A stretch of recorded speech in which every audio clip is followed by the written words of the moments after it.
কেন জানি আমার সাথে বারবার কোনো না কোনো কিছু হয়, কিন্তু সেগুলো কাউকে আমি বোঝাতেও পারি না, বলতেও পারি না। কিন্তু এক আকাশ কষ্ট নিয়ে বুকের মধ্যে তারপরও মুখে হাসি দিয়ে সবাইকে বলতে হয় যে আমি অনেক ভালো আছি, আলহামদুলিল্লাহ। আসসালামু আলাইকুম, সবাই কেমন আছেন? আশা করছি ভালো আছেন। আমিও আছি মোটামুটি ভালো, খুব একটা ভালো না।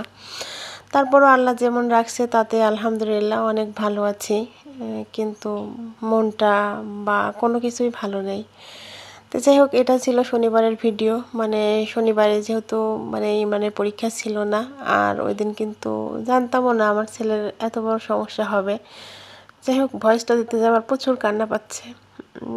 তারপর অনেকে বলবে কেন ভয়েস দিচ্ছেন বা কেন কিছু দিচ্ছেন। মানে আপনাদের সাথে কিছু কিছু কথা শেয়ার করলে বা কিছু কিছু কাজ করলে কেন জানি আমার সময়টা চলে যায় আর বেশ ভালো লাগে। এই ভিডিওটা ভয়েস দিচ্ছিলাম আমি রাত প্রায় 1:30 বাজে, তখনও কিন্তু ঘুমাইনি। আর এই বিড়ালের ছবিটা কিন্তু ইমরান উঠাইছিল, মানে ভিডিও করছিল। তো যাই হোক, 3 মাস আগে কিন্তু ইমরান প্রচুর অসুস্থ ছিল, রাজশাহী মেডিকেলে ভর্তি। হঠাৎ করে আবার কেন জানি শনিবারের রাত্রে থেকে প্রচুর জ্বর হয়। তারপর আমি তো ভাবছিলাম যে যেহেতু ওর পরীক্ষা, ও একটু টেনশন করলে বেশি হয়। তো যাই হোক, ওই দিন তো গেল। তারপরে রবিবারে পরীক্ষাও দিল। 103 জন নিয়ে কিন্তু আমার ছেলে পরীক্ষাও দিছে। সেদিনও সিরিয়াস নিই নাই এত। তারপরে আজকে তো সোমবার, আর সোমবারে ডক্টর দেখালাম। মানে রবিবারও ডক্টর দেখাইছি, তখন আর টেস্ট দিই নাই। ডাক্তার বলছে যেহেতু অনেক পরীক্ষা টরীক্ষা করা ছিল ওর, মানে রাজশাহী থেকে 13টা অলরেডি পরীক্ষা করা ছিল, সেখানে কোনো সমস্যা ছিল না।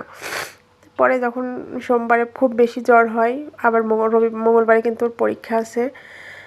তো যাই হোক, ডাক্তারের কাছে গেলাম ভালো মতো, ভাবলাম হয়তো সাধারণভাবে জ্বর হবে। কিন্তু দেখানোর পরে রিপোর্ট করতে দিয়ে বাসায় চলে আসি যখন 6টার থেকে আধা ঘন্টা 1 ঘন্টার পরে কিন্তু ফোন দেয় যে ওর মানে ইমানের টেস্ট হয়ে গেছে। তো আমি জিজ্ঞাসা করছিলাম যে ভাইয়া একটু বলতে পারবেন, যেহেতু এখন তো যাইতে পারবো না, কি সমস্যা হয়েছে? তখন বলে ডেঙ্গু পজিটিভ। ঠিক আছে, তখন তার কোনো কিছু বলার নাই।